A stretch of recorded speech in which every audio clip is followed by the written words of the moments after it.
The pair of ACEs framework includes both the individual adverse childhood experiences, or ACEs, and the more collective adverse community environments.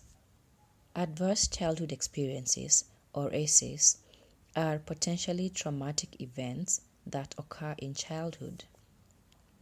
Examples of ACEs include experiencing physical and emotional neglect or abuse, sexual abuse, or even witnessing violence in the home. Also included are aspects of a child's environment that can undermine their sense of stability or safety. These include having a parent or family member with a substance abuse problem or an untreated mental health diagnosis or mental health challenge. Losing a parent due to death or separation or divorce, as well as having a household member who is in jail or prison, are also considered adverse childhood experiences. The Adverse Childhood Experiences Study was conducted by the Center for Disease Control, or the CDC, and Kaiser Permanente, a health management organization, beginning in 1995. The study involved over 17,000 people and looked at the effects of adverse childhood experiences or trauma over the participants' lifespan.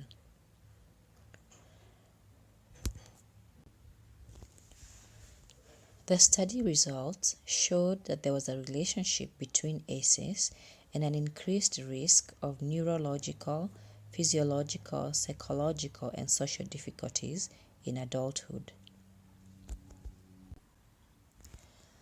The study also showed that there was a dose-responsive relationship between ACEs, or adverse childhood experiences, and negative health outcomes. This means that the more ACEs a person had, the higher their risk for negative health outcomes.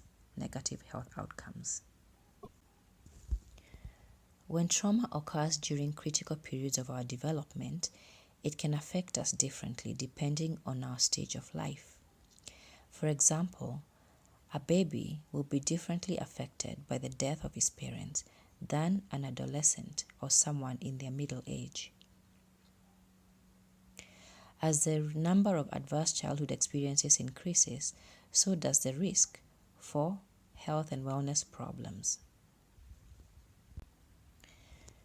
Examples of negative health outcomes related to ACEs include substance use disorders, anxiety disorders, depression, diabetes, heart disease, obesity, suicide attempts, and an increased risk for intimate partner violence. We now know that the origin of addiction starts all the way in childhood, long before any addictive substances are used or any addictive behavior is evident. The second ACE is the adverse community environments.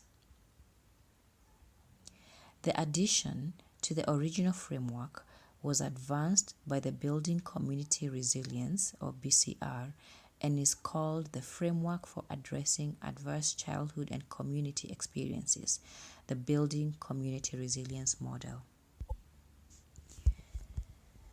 Examples of adverse community environments include poverty, discrimination,